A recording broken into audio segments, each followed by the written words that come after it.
I've been doing this modified one-step drill where I'm here on my power step and I'm going to have all of my weight here on the power step, and then I'm going to get into my push away, and then I'm going to get into my slide.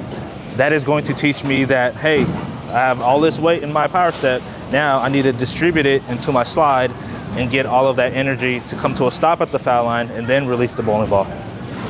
So pretty much I'm here, I'm on my right foot, and then I'm going to get all that weight there, and then I'm pretty much going to just swing it a few times until I feel comfortable, and then I'll get into the slide here.